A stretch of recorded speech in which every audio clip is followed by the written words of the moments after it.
Nah, apa sih yang mesti dilakukan oleh kita? Ya kita mulai ngomong terbuka pada rakyat. Terbukanya apa? Ini loh proporsi kita. Ini loh biaya politik yang kita lakukan. Kemudian apa sih yang kita harapkan? Saya dari dulu itu menyampaikan, saya ketika jadi bupati berkirim surat pada presiden. Berkirim suratnya adalah, saya bilang begini, kalau pemerintahan ingin efektif, kalau perda ingin cepat pembahasannya, kalau aspirasi publik setiap hari bisa diterima oleh anggota DPRD, saya berulang-ulang menyampaikan bahwa peningkatan kesejahteraan anggota DPRD, honorariumnya harus dilakukan lewat rapat-rapat DPRD. Kalau rapat komisi ada honornya, kalau rapat paripurna ada honornya, kalau rapat gabungan komisi ada honornya, kalau rapat badan anggaran ada honornya, kalau rapat badan musyawarah ada honornya, anggota DPRD nggak akan pergi kemana-mana, pasti ngumpul di kantornya. Seluruh kegiatan OPD, organisasi perangkat daerah, akan cepat, dan anggota DPRD akan kritis. Kenapa? Dia akan kontrol alokasi anggaran pemerintah, dia akan kontrol pekerjaan, dia akan baca buku anggaran, dia akan baca realisasi anggaran dengan detail. Kenapa? Dengan membaca itu honorariumnya ada. Gubernur Jawa Barat Kang Deddy Mulyadi. Kita senang punya gubernur beliau ini, cepat apa-apa itu. Ya, Insya Allah Jawa Barat akan jauh lebih maju lagi, Insya Allah. Sekarang yang paling ngetop Gubernur Jabar. Tapi 3 bulan lagi Menteri Koperasi akan saingan nanti ngetopnya sama Gubernur Jawa Barat. Saudara-saudara, saya ingin secepat-cepatnya, tidak panjang-panjang gitu, ya. Bapak Presiden, setelah kita merampungkan, ada Wakil Menteri Pertanian di sini, tugas pokok tuh makan dulu, perintah Bapak Presiden. Kalau makan selesai, maka yang lainnya bisa mengikuti dengan cepat. Alhamdulillah, laporan dari Wamentan, kita punya stok beras 3,7 juta. Boleh tepuk tangan dulu untuk Wamentan kita. Jadi insya Allah sampai akhir tahun 2026 Indonesia tidak impor beras lagi. Terutama Jawa Barat. Pak Gubernur, terima kasih banyak. Oleh karena itu lanjutannya saudara-saudara, Presiden ingin di desa, di kelurahan tidak ada orang yang mending kalau punya anggota DPR-nya baik kayak Pak Duri. Kalau enggak, ngemis sama pusat. Negara bukan punya pusat, negara adalah desa yang terhampar di seluruh Indonesia. Itulah pemilik saham terbesar negara. Betul nggak? Betul nggak? Nanti diatur. Saya sudah hitung itu. Saya dengan Pak Prabowo pernah ngitung. Pak Didi, kata Pak Didi, nyelesain kemiskinan pertanian gimana? Gampang, Pak. Bagaimana? 1, pupuk jangan dibikin susah-susah.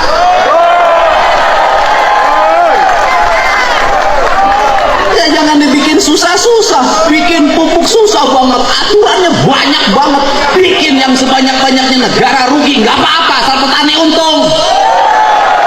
Tuh, 2, saya katakan setiap buruh tani harus punya sapi. Bantuan sapinya jangan kayak kemarin-kemarin Pak, dari Kementan, kurus-kurus, tua-tua, nggak mau hamil lagi. Itu saya bagiin sampai 2 tahun ke saya, Pak, nggak sanggup. Kenapa? Sapi saya nggak bunting-bunting. Mungkin sama kamu lakinya kurang. Kasih dong sapi yang unggulan, yang bibitnya gede. Kalau bisa yang dibagiin yang sudah bunting, di IB dulu sama kementerian, baru dibagiin. Betul nggak? Satu petani dengan Bu sebagai buruh tani atau luasan di bawah 1/4 hektar, kasih 5 ekor. Setelah itu kasih dana pendampingan, PPL-nya arahin, itu kotoran sapi jadi pupuk organik. Puterin begitu. Kemudian apalagi jamin kesehatannya, kalau sakit nggak usah susah. Bener rakyat pakai BPJS, bener, tapi banyak yang BPJS-nya nggak bisa bayar. tiap hari aku ngurus yang begitu. Masuk rumah sakit BPJS nggak ada, bayar dulu. Masuk rumah sakit, di rumah sakitnya nggak bisa nungguin. Kenapa? Berhenti kerja ngebecanya. Bener nggak? Nah, jadi gratisin itu pelayan kesehatan. Yang berikutnya apa lagi? Bangun rumah sakit, jangan numpuk satu tempat. Ya, kabupaten harus punya rumah sakit rujukan, nggak usah operasi ke pusat kota, cukup di kabupaten. Turunin dokter-dokter terbaik di situ. Kemudian siapkan subsidi untuk apa? Kalau orang sakit, keluarganya harus disubsidi. Kenapa Kang Deddy ngomong gitu? Suaminya sakit, bininya nungguin. Yang nyari duit siapa? Saya ngalamin, saya pernah punya kebijakan. Kalau keluarganya sakit, yang nungguinnya saya kasih uang saku 100.000 per hari. Bisa negara? Bisa. Bisa nggak? Bisa. Sekolah, bikin perguruan tinggi udah dirancang oleh Pak Prabowo kan sekarang. Sudah ada politeknik di NTT. Nanti terus begitu. Nah, kemudian kalau itu dilakukan, kemiskinan selesai. Orang miskin karena sakit, rumah sakitnya mahal. Benar gak? Orang kaya penghasilan 20 juta kena cuci darah jadi miskin. Benar gak? Benar gak?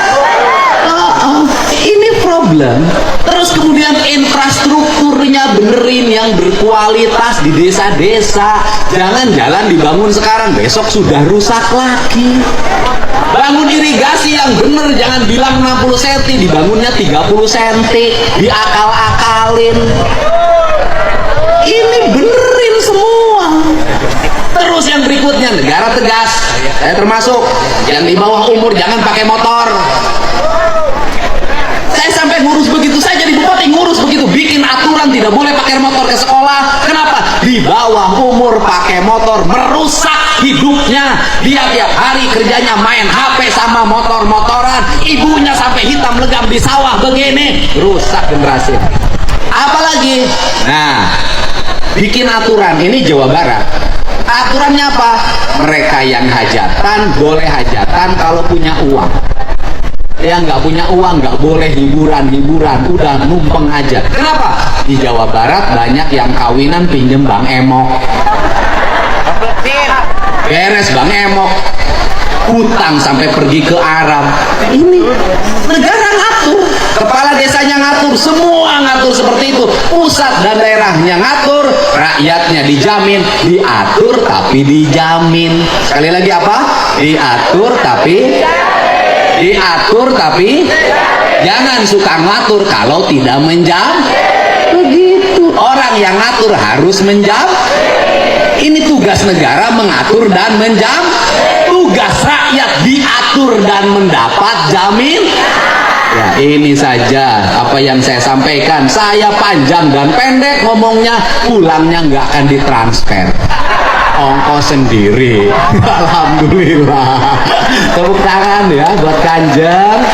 Saya kebetulan tiap malam keliling untuk menyampaikan pesan-pesan Pak Prabowo. Tadi malam di Cirebon, sekarang di sini. Nanti malam saya harus ke Bandung, besok saya ke Bekasi. Saya tiap malam keliling untuk menyampaikan pesan. Saya ingin Indonesia, kepemimpinan Pak Jokowi diteruskan sama orang yang jujur, orang yang otentik, bukan kosmetik, orang yang tidak suka pencitraan tapi ngomong apa adanya, orang yang selalu dihianati tapi tidak pernah mengkhianati.